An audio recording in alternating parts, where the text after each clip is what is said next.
الحمد للہ رب العالمین والعاقبۃ للمتقین والصلاة والسلام علی سید الانبیاء والمرسلین وعلی آلہ واصحابہ اجمعین اما بعد اعوذ باللہ من الشیطان الرجیم بسم اللہ الرحمن الرحیم انما یأمر مساجد اللہ من آمن باللہ والیوم الآخر وَأَقَامُوا الصَّلَاةَ وَآتَوا الزَّكَاةَ وَلَمْ يَخْشَ إِلَّا اللَّهَ صدق اللہ العظیم وصدق رسولہ النبی الکریم ونحن علی ذلک لمن الشاہدین والشاکرین والحمد للہ رب العالمین ان اللہ وملائکتہ یصلون علی النبی یا ایہا الذین آمنوا صلوا علیہ وسلموا تسلیما الصلاۃ والسلام علیک یا سیدی یا رسول اللہ وعلی آلک واصحابک یا سیدی یا حبیب اللہ الصلاۃ والسلام علیک یا سیدی یا نبی اللہ وعلی آلک واصحابک یا سیدی یا نبی اللہ۔ تمام تعریفیں، حمد اور ثنا اللہ تبارک و تعالیٰ کے لیے، درود و سلام نبی اکرم نور مجسم شفیع معظم احمد مجتبیٰ جناب حضرت محمد مصطفیٰ صلی اللہ تعالیٰ علیہ وسلم کی ذات والا صفات کے لیے حمد و صلات کے بعد قرآن مجید کی سورہ توبہ ہے، پارہ 10 ہے اور آیت نمبر 18 ہے۔ ارشاد فرمایا انما یأمر مساجد اللہ من آمن باللہ والیوم الآخر۔ فرمایا اللہ کی مسجدوں کو وہی لوگ آباد کرتے ہیں جو اللہ اور آخرت پر ایمان لاتے ہیں۔ پھر فرمایا وَأَقَامَ الصَّلَاةَ وَآتَى الزَّكَاةَ، جو نماز قائم کرتے ہیں اور زکوٰۃ ادا کرتے ہیں۔ وَلَمْ يَخْشَ إِلَّا اللَّهَ، اور سوائے اللہ کے کسی سے ڈرتے نہیں۔ یہ لوگ اللہ کی مسجدوں کو آباد کرتے ہیں، نماز قائم کرنے والے، زکوٰۃ دینے والے، سوائے اللہ کے کسی کی رضا کو مقدم نہ کرنے والے، اور سب سے پہلے یہ کہ وہ اللہ اور آخرت پر جب ایمان مضبوط ہو جاتا ہے پھر مسجد کی طرف رجوع کرنا آسان ہو جاتا ہے۔ نبی کریم صلی اللہ تعالیٰ علیہ وسلم نے فرمایا ہے کہ اللہ تبارک و تعالیٰ نے مجھے جو فضیلتیں دی ہیں نا، ان میں سے ایک فضیلت یہ ہے کہ اللہ تعالیٰ نے میرے لیے ساری زمین کو مسجد بنا دی ہے۔ اس کا معنی یہ ہے کہ جہاں بھی نماز ادا کرو گے تمہاری نماز ہو جائے گی، لیکن وہ خاص حصہ، وہ خاص جگہ جو نماز کے لیے وقف کر دی جاتی ہے اس کو مسجد کہا جاتا ہے۔ مسجد کا لغوی معنی تو سجدہ گاہ کے، لیکن وہ خاص باؤنڈری جس کو مختص کر دیا جاتا ہے کہ یہاں نماز پڑھی جائے گی، اس کا نام مسجد ہے۔ مسجد سے پیار کرنا، مسجد کے ساتھ دلچسپی لینا، مسجد کے ساتھ دل لگانا، مسجد کی تزئین و آرائش میں، خدمت میں اپنے آپ کو شامل رکھنا، اور سب سے بڑھ کے یہ کہ مسجد کے ساتھ اپنے دل کو جوڑ کے رکھنا، یہ اہل ایمان کی علامت ہے۔ مسلمان کا روحانی رشتہ اللہ اور اس کے رسول صلی اللہ علیہ وسلم کے ساتھ ہے۔ آپ کا جس آدمی کے ساتھ رشتہ مضبوط ہوتا ہے آپ اس کے مکان کی طرف کھینچے چلے جاتے ہیں،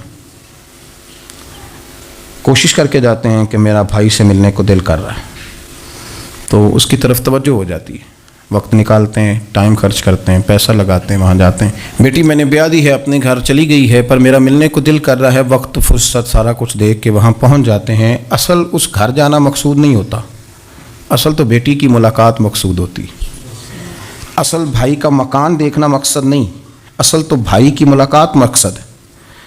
تو مسجد میں جب آپ آتے ہیں تو مقصود یہ ہے کہ میں اس جگہ جا رہا ہوں جسے رب کریم نے اپنا گھر قرار دیا ہے۔ اب اس گھر کے ساتھ دلچسپی، اس گھر کے ساتھ آپ کا تعلق مضبوط ہوتا چلا جاتا ہے۔ رسول کریم صلی اللہ علیہ وسلم نے فرمایا ہے کہ زمین پر جو گھر سب سے پہلے بنایا گیا، جو مسجد سب سے پہلے بنائی گئی، وہ بیت اللہ شریف، مسجد الحرام، اور فرمایا جب ساری دنیا فنا ہو جائے گی تو جو جگہیں باقی رہ جائیں گی وہ مسجدیں، وہ حصہ جس پہ مسجد تعمیر کر لی جاتی ہے وہ حصہ باقی رہے گا۔ مسلمانوں کے اندر جہاں چیزیں بڑی تیزی کے ساتھ پھیلیں اور ہماری دلچسپیوں کا رخ جب سے دنیا داری کی طرف زیادہ بڑھا تو مسجد سے بھی تھوڑا سا لوگوں کا رجحان کم ہوا ہے۔ ایک تو لوگ مسجد میں دیر سے آتے ہیں اور پھر جلدی جانے کا شوق رکھتے ہیں۔ کبھی ہم دیکھتے تھے کہ اسکول کا گیٹ بہت بڑا ہوتا تھا لیکن چھٹی کے ٹائم تنگ پڑ جاتا تھا۔ یہی حال مسجد میں جب نماز ختم ہوتی ہے تو اس وقت ہوتا ہے۔ پتہ نہیں کتنے ضروری کام ہیں جو پیچھے ہیں، کون سی ایسی چیز ہے جو دھکیل رہی ہے۔ بچے تو اپنے آپ کو بڑی قید میں سمجھتے تھے اس لیے جایا کرتے تھے، لیکن مسجد سے اس تیزی سے نکلنا، نماز پڑھنے والوں کی نماز کا خیال نہ کرنا، کسی کی تکلیف کا احساس نہ کرنا اور شدت کے ساتھ وہاں سے نکلنے کی کوشش کرنا، اس عمل پر جب غور کیا جائے تو برے خیالات ذہن میں آتے ہیں۔ ایسی چیزیں ذہن کے اندر آتی ہیں جن کا ایک مسلمان کے حق میں ہونا ٹھیک نہیں۔ میرے نبی پاک صلی اللہ تعالی علیہ وسلم نے ارشاد فرمایا، قریب محبوب فرمانے لگے کہ 7 شخص ایسے ہیں کہ قیامت کے دن اللہ کے عرش کے سائے کے علاوہ سایہ نہیں ہوگا، تو رب کریم ان 7 بندوں کو اپنے عرش کا سایہ عطا فرمائے گا۔ وہ 7 لوگ ہیں، ان میں سے نبی پاک صلی اللہ تعالی علیہ وسلم نے ایک شخص وہ بیان کیا کہ جو نماز پڑھ کے مسجد سے نکل تو جاتا ہے پر اس کا دل مسجد کے ساتھ جڑا رہتا ہے، اس کی طبیعت مسجد کے ساتھ لگی رہتی ہے کہ اللہ کے گھر سے ہو کے آیا ہوں، مجھے دوبارہ اللہ کے گھر جانا ہے۔ اس کا دل لگا رہتا ہے، جڑا رہتا ہے، وہ انتظار کرتا ہے کہ دوبارہ کب میں نے مسجد میں جائیں۔ یہ رویہ نہیں اس کا ہونا چاہیے کہ وہ کہے اوہو سردیوں میں تو بس نماز ہی نماز رہ گئی ہے، اعتراض نہ کرتا پھرے، بلکہ وہ اس کا دل جڑا رہے۔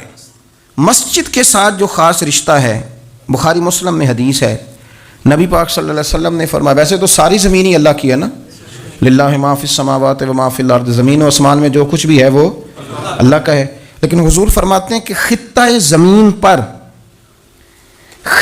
زمین پر جو جگہ رب کو سب سے زیادہ پیاری جگہ، ساری اللہ کی ہے، پر جو اللہ کو سب سے پیارا ٹکڑا ہے وہ جگہ ہے جہاں مسجد بنا دی جاتی ہے۔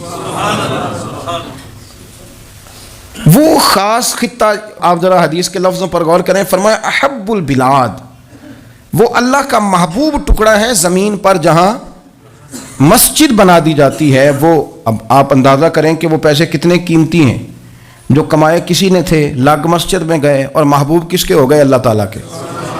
یعنی میرے تیرے کمائے ہوئے پیسے اللہ کے محبوب پیسے تب بنیں گے جب اللہ کے گھر میں خرچ ہو جائیں گے، تعمیر مسجد پر، تشکیل پر۔ فرمایا یہ سب سے زیادہ اللہ کو، اور سید عالم صلی اللہ تعالی علیہ وآلہ وسلم نے ارشاد فرمایا کہ اللہ تبارک و تعالیٰ کو زمین پر، زمین ساری ہی اللہ کی ہے، لیکن اللہ تبارک و تعالیٰ کی زمین پر جو جگہ اللہ کو ناپسند ہے وہ جگہ ہے جہاں بازار بنا دیا جاتا ہے، جہاں مارکیٹیں بنتی ہیں، جہاں لوگوں کے ساتھ ظلم ہوتا ہے، دھوکے ہوتے ہیں، جھوٹ بولا جاتا ہے۔ یہ بخاری مسلم کی حدیث۔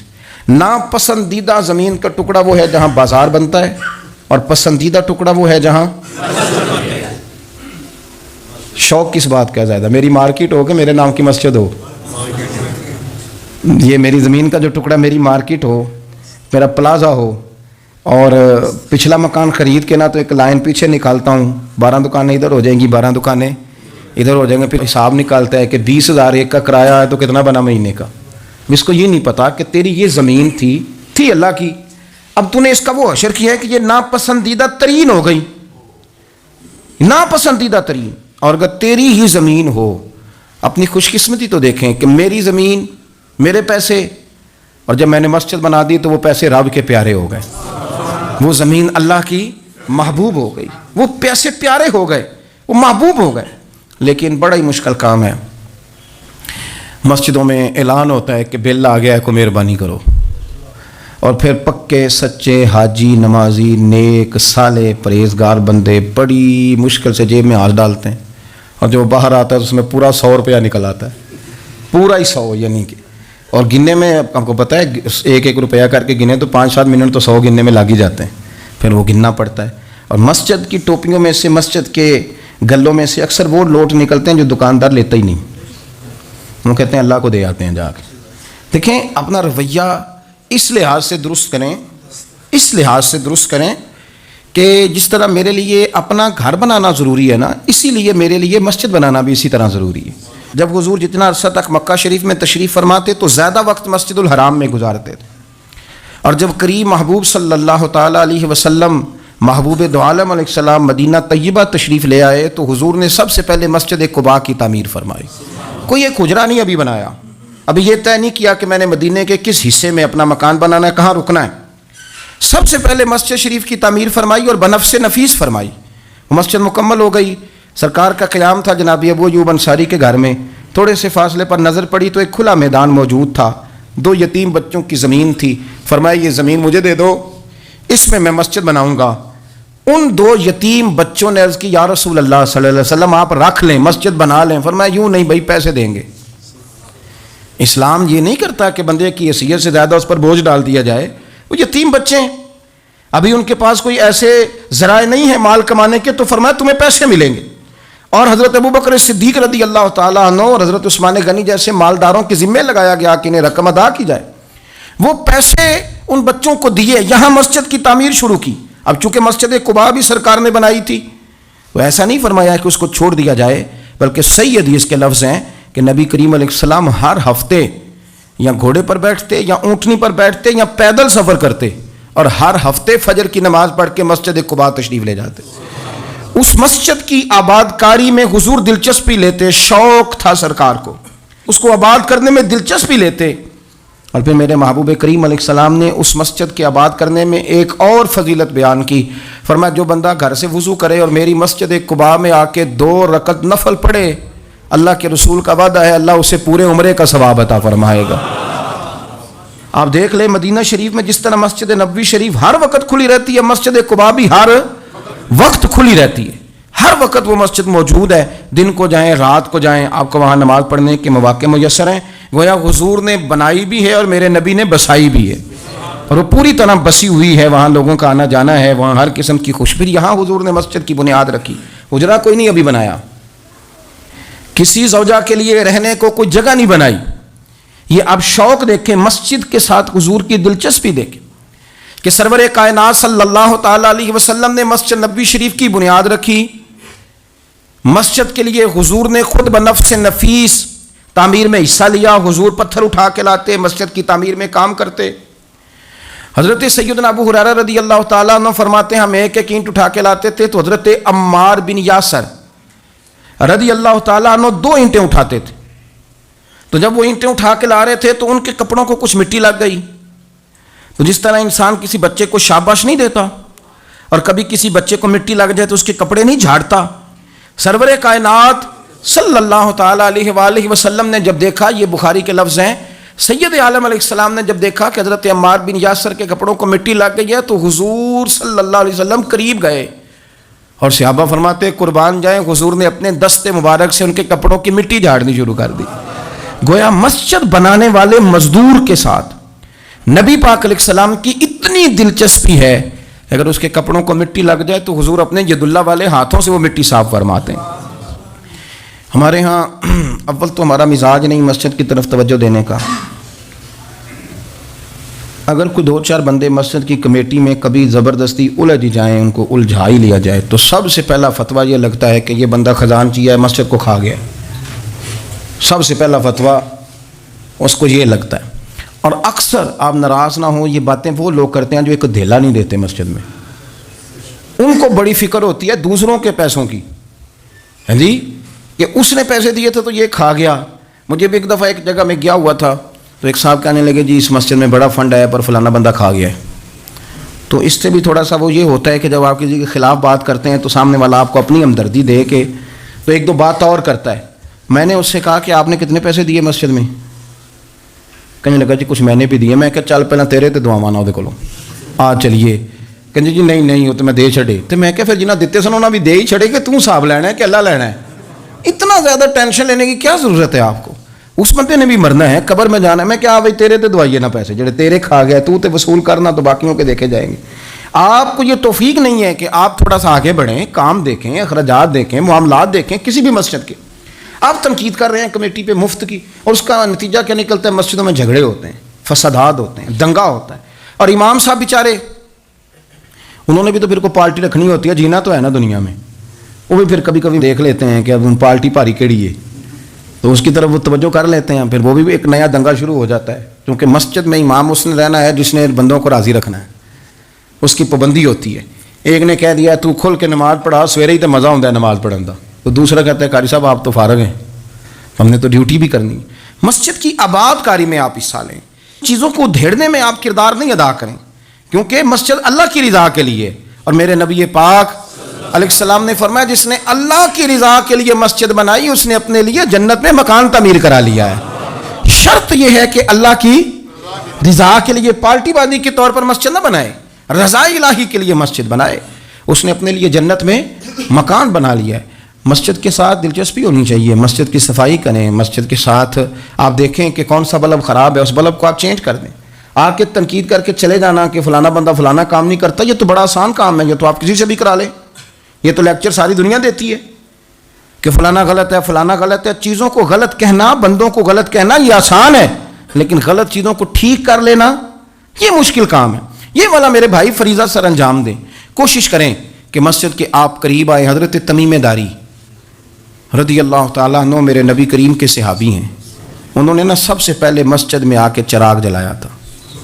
اتنے راضی ہوئے میرے نبی پاک, اتنے راضی ہوئے, فرمایا تمیم تو نے مسجد میں چراغ نہیں جلایا, تو نے تو اپنی قبر روشن کر لی ہے. اور فرمایا تم نے تو مکمل نور حاصل کر لیا ہے, مکمل. اور خاص حضور نے ڈیوٹی لگائی سیدنا بلال حبشی کی, وہ مسجد کا خیال کرتے, مسجد پہ توجہ دیتے. مسجد نبوی میں کون سی چیز کہاں کس انداز میں کرنی ہے, حضرت بلال وہ خدمت سر انجام دیتے. نبی پاک علیہ السلام مسجد کے لیے مختلف اوقات میں مختلف احکام جاری کرتے. پہلے سرکار دو عالم صلی اللہ علیہ وسلم نے ایک دروازہ مخصوص کر دیا تھا. فرمایا بھئی ایک فیصلہ میرا یہ ہے کہ اس گیٹ سے صرف عورتیں آئیں گی, مرد نہ داخل ہوں. حضور نے وقف کر دیا عورتوں کے لیے. پھر ایک وقت ایسا آیا کہ نبی پاک صلی اللہ علیہ وسلم کے بہت سارے صحابہ نے جن کے گھر مسجد کے بالکل ساتھ ساتھ تھے, انہوں نے مسجد کے اندر دروازے کھول لیے تھے, مسجد میں آیا کرتے تھے. اللہ کے رسول صلی اللہ علیہ وسلم نے فرمایا بھئی اب جماعت کا وقت ہوتا ہے اور بالکل دروازہ مسجد کے اندر تم نے کھولا ہوا ہے تو کچھ چیزوں میں مشکل پیدا ہوتی ہے, لہذا سارے دروازے بند کر دو, ایک دروازہ کھلا رہے, اور وہ ہے جناب ابو بکر صدیق کا. وہ آج بھی کھلا ہے مسجد نبوی میں. اس کو وہ دروازے کو بند نہیں کرتے, کبھی ضرورت ہو تو وہ آگے کوئی کنات لگا دیتے ہیں. دروازہ وہ ہمیشہ کھلا رہتا ہے, اس لیے کہ اس کو میرے نبی پاک نے کھولا ہے. وہ دروازہ کھلا رہتا ہے. حضور نے مختلف اوقات میں مسجد کی تزئین و آرائش میں, اس کی وسعت میں دلچسپی کا اظہار کیا. حضرت بلال جھاڑو دیتے, آنے والے لوگوں کا خیال کرتے. مجھے کہہ لینے دیں, اس کو سیاسی نہ رہنا سمجھیں, مجھے کہنے دیں, اور میں بہت ساری احادیث اور بہت ساری سیرت کی کتابوں کا نچوڑ ایک جملے میں بیان کرتا ہوں. مسجد نبوی ایک پارلیمنٹ ہاؤس کا درجہ رکھتی تھی. اسی میں سارے فیصلے ہوتے تھے, اسی کے اندر کافروں کے ساتھ جو معاملات تھے وہ طے ہوتے تھے, اسی میں ہر چیز سیٹ ہوتی تھی مسجد کے اندر. ہماری سیاست ناپاک اس لیے ہوئی ہے کہ ہم نے مسجد سے باہر نکال دی. جب تک یہ مسجد کے اندر تھی وضو کر کے لوگ بیٹھتے تھے, قرآن پاک کی آیات بیان کر کے اپنا موقف بیان کرتے, بڑا صاف ستھرا نظام چلتا تھا. امیر المومنین کا پارلیمنٹ ہاؤس مسجد ہوتی تھی, وہ مسجد میں بیٹھ کے سارے کام کرتے تھے, اور مسجد کے پاکیزہ ماحول کے اندر سارے کام مکمل کیے جاتے تھے. حضرت سیدنا بلال حبشی کی ڈیوٹی تھی. جن لوگوں نے مسجدیں بنائی ہوتی ہیں ان کو مسجدوں سے پیار بھی بڑا ہی ہوتا ہے. اور میں اکثر آئمہ مساجد کو میں نے دیکھا ہے, امام صاحب نہ بیچارے پہلے انہوں نے بندہ تلاش کرنا ہوتا ہے جو ان کی جگہ پہ نماز پڑھائے, پھر انہوں نے کہیں جانے کا وعدہ کرنا ہوتا ہے, پھر وہ 15 فون کرتے ہیں فلانے کے پاس چابیاں وہ لے کے جماعت کرا دینا. بڑا پیار کرتے ہیں مسجد سے, بڑا, لیکن اس بیچارے کا ایک قدم بھی مسجد میں پکا نہیں ہوتا. سارے نمازی غلطی کر لیں, بھول جائیں تو بچ جاتے ہیں, ان کو کوئی مسجد سے نہیں نکالتا. لیکن امام کبھی کسی موقع پر کسی بھی جگہ وہ 2-4 جگہ پہ چھٹی کر لے, کوئی غلطی کر لے تو فارغ ہو جاتا ہے. حالانکہ سب سے زیادہ دلچسپی اس کی ہوتی ہے مسجد کے ساتھ. ہم مسجد کی آباد کاری میں جب ذوق پیدا کریں گے, نبی پاک صلی اللہ علیہ وسلم جب سفر پہ جاتے تھے تو سب سے آخر میں مسجد نبوی شریف میں آتے, نماز پڑھتے. جب سفر سے واپس آتے تو سب سے پہلے مسجد میں آتے, نماز ادا کرتے. حضرت بلال حبشی مسجد کی خدمت کرتے تھے. پھر حضور کے وصال کے بعد وہ ملک شام تشریف لے گئے, وہاں انہوں نے وقت گزارا. حضرت عمر فاروق رضی اللہ تعالیٰ عنہ جب ملک شام کے دورے پر تشریف لے گئے اپنے دور خلافت میں, تو کہتے ہیں میں جناب بلال حبشی سے ملنے گیا, تو کہتے ہیں حضرت بلال نے سب سے پہلے مجھ سے پوچھا کہ بتاؤ میرے نبی پاک کی مسجد کا کیا حال. وہ فلاں کونے کی کیا پوزیشن ہے، فلاں جگہ اب کیا حالات، وہ فلاں جگہ سیدہ عائشہ کے حجرے کے پاس فلانا کام ہونے والا تھا، اس کی کیا پوزیشن ہے، ایک ایک چیز کے بارے میں پوچھا۔ کیا خوبصورت فرمان ہے حضرت عبداللہ ابن مسعود کا، آپ فرمایا کرتے اللہ کا کوئی بندہ جب مسجد میں کسی مخصوص جگہ نماز پڑھتا ہے نا، تو جب وہ کچھ دن نہیں آتا تو مسجد اس کا انتظار کرتی، مسجد اس سے ڈھونڈتی ہے، مسجد پوچھتی ہے وہ کدھر گیا، قربان جاؤں۔ فرمایا اگر وہ بندہ انتقال کر جائے، وہ دنیا چھوڑ جائے، تو مسجد کی وہ صف روتی ہے، وہ اسے ڈھونڈتی ہے، وہ اس کو تلاش کرتی ہے، وہ اس کے لیے آنسو بہاتی، اللہ کے حضور التجا کرتی ہے کہ یا اللہ وہ یہاں رہا کرتا تھا، وہ یہاں نماز پڑھتا تھا، وہ یہاں آیا کرتا تھا، مسجد اس کے لیے روتی ہے۔ اللہ کرے آپ سمجھے میری بات، کسی کو بیٹے رو رہے ہیں، کسی کو بیٹیاں رو رہی ہیں، کسی کو وہ لوگ رو رہے ہیں جن کی ضرورتیں پوری کرتا تھا، اور یہ جو مسجد سے پیار کرنے والا تھا، مسجد کا نمازی، اس کے لیے مسجد کی صف، مسجد کا مصلی آنسو بہاتا ہے، اے مالک وہ کہاں گیا جو یہاں نماز پڑھتا تھا، مجھے بتلاؤ۔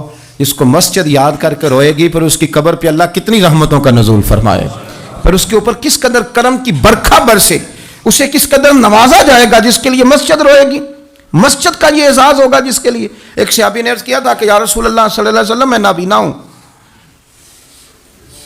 مجھے نظر نہیں آتا، اجازت ہے گھر میں نماز پڑھ لوں؟ تو میرے کریم علیہ السلام نے فرمایا تیرے کانوں میں اذان کی آواز جاتی ہے؟ حضور جاتی ہے۔ فرمایا پھر گھر نہ پڑھ، پھر مسجد آ کے پڑھ، پھر تو مسجد میں آیا کر، تو نماز پڑھا کر، تیرے کانوں میں آواز جاتی، لہذا تو مسجد میں آیا کر، یہاں آ کے نماز پڑھا کر۔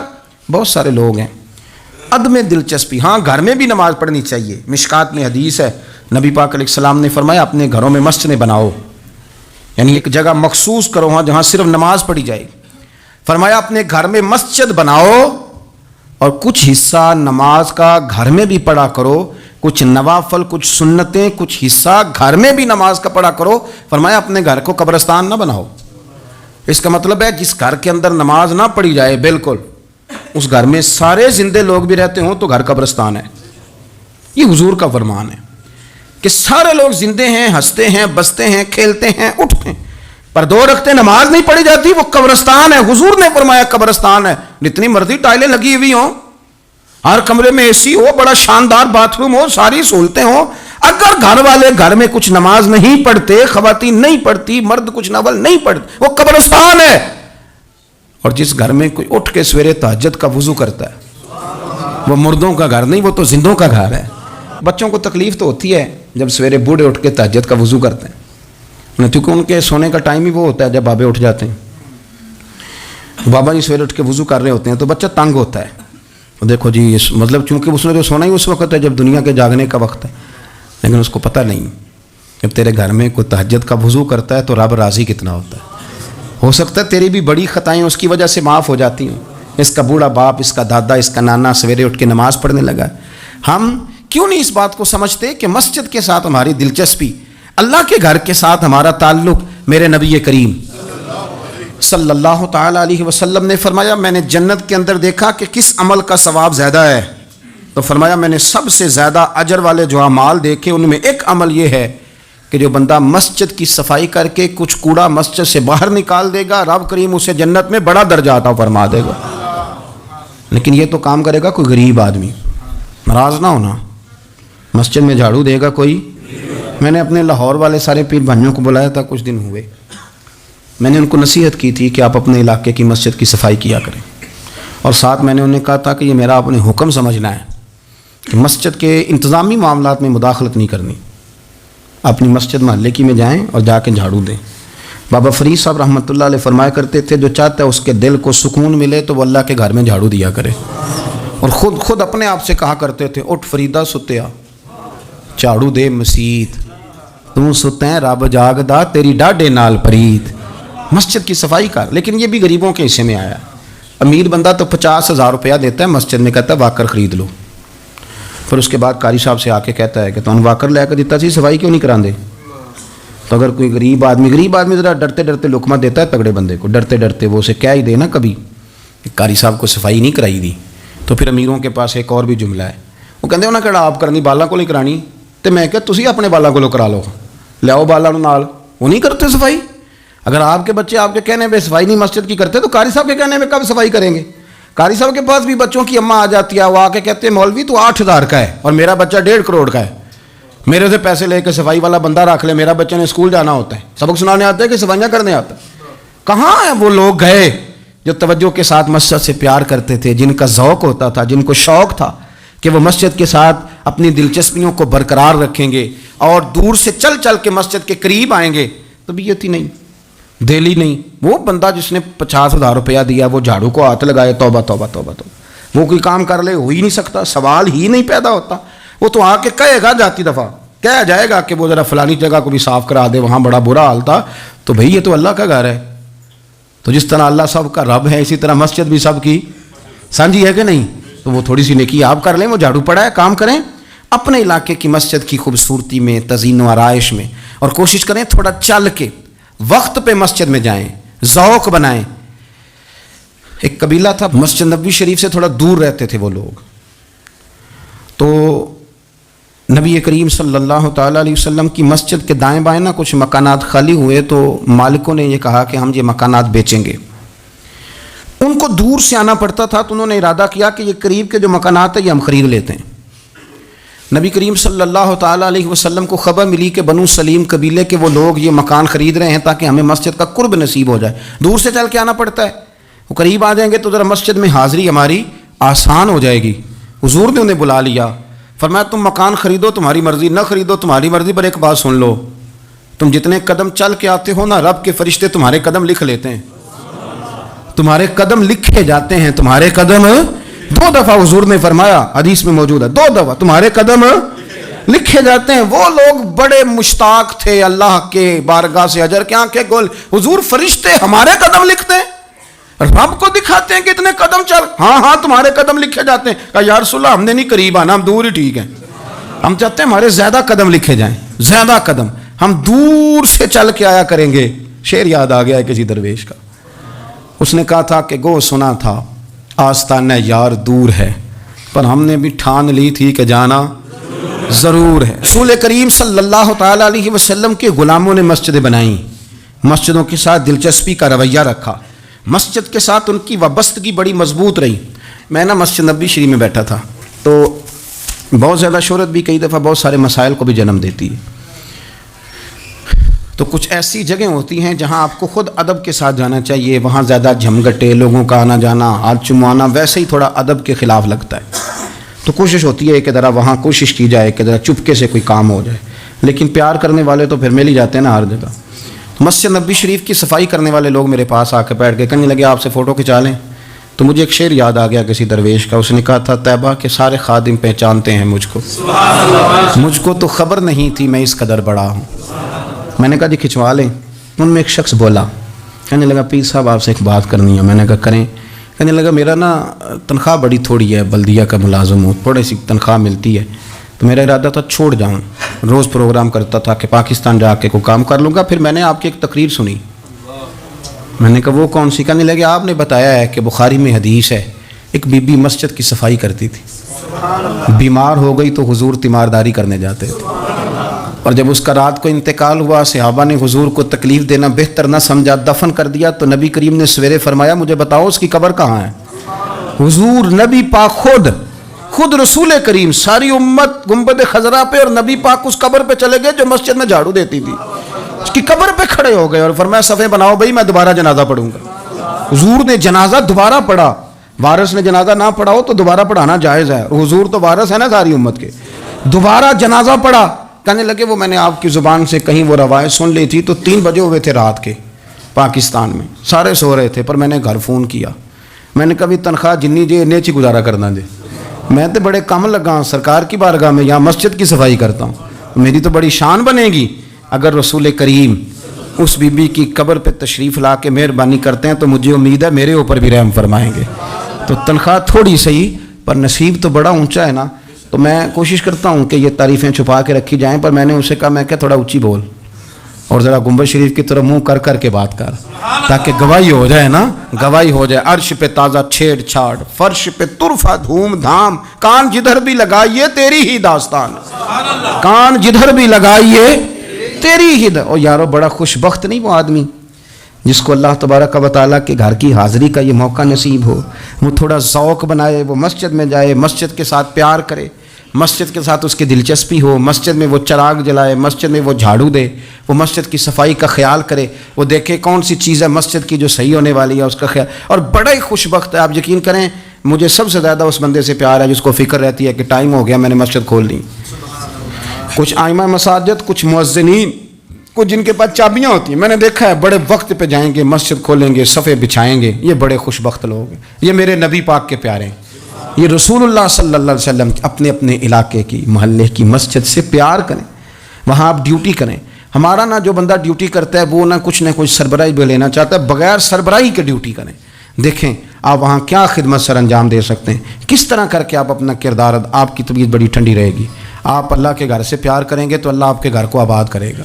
آپ کو بڑی ساری برکتیں، بڑی ساری سعادتیں ملیں گی، بڑی ساری نعمتیں آپ کو میسر آئیں گی. ایک دفعہ میں یہاں نماز پڑھ کے تھوڑا تھوڑا میں کبھی جب میں خود جماعت کرایا کرتا تھا شروع میں، تو میں یہاں تھوڑا سا گھومتا تھا کئی دفعہ باہر گلی میں. تو 15-20 دنوں کے بعد ایک بابا جی کبھی آتے تھے تو 10 روپے 15 روپے بار گلے میں ڈال کے چلے جاتے تھے. تو میں نے ان کو، میں جانتا نہیں تھا، 2-3 دفعہ نظر پڑی تو مجھے تھوڑا سا ذہن بنا کہ یہ بزرگ کون ہے. میں نے ایک دن ان سے کہا، میں نے کہا بزرگوں آپ اکثر آتے ہیں اور 10-15 روپے آپ گلے میں ڈالتے ہیں اور آپ چلے جاتے ہیں، پھر جدھر سے آپ آتے ہیں، یہاں تو بندہ رستے سے گزر رہا تھا تو جاتی دفعہ مسجد نظر آئی تو اس نے کچھ ڈال دیا تو واپس لوٹ جاتے ہیں. کہنے لگے مولوی صاحب میرا ایک ذہن ہے کہ ہر مسجد میں میرے نام کی ایک اینٹ لگ جائے، اور میرا ذہن ہے، میں غریب سا بندہ ہوں، زیادہ پیسے میں دے نہیں سکتا، تو میں نے مسجدیں رکھی ہوئی ہیں، تو میں ہر مہینے ہر مسجد میں جتنی میں نے رکھ لی ہیں میں جاتا ہوں، تو اپنے حصے کی میں اس میں جو میرے سے ہو سکتا ہے میں کتنا اچھا ذوق ہے، کتنی اچھی طبیعت ہے. وہ ضروری ہے کہ آپ کے پاس 15 لاکھ روپیہ ہوا، آپ الگ سے ایک مسجد بنائیں، پٹی لگوائیں، تبھی کام چلے گا. ان بزرگوں کے 10 روپے سے شاید پوری اینٹ بھی نہ لگتی ہو، لیکن ایک دلچسپی کا اظہار تو ہوا نا، مسجد کے ساتھ وابستگی تو نظر آئی نا. تو آپ اپنے علاقے کی مسجد کے ساتھ پیار کریں، اس کا قرب اختیار کریں، اس کے قریب جائیں. اللہ ہمیں سمجھنے کی توفیق عطا فرمائے.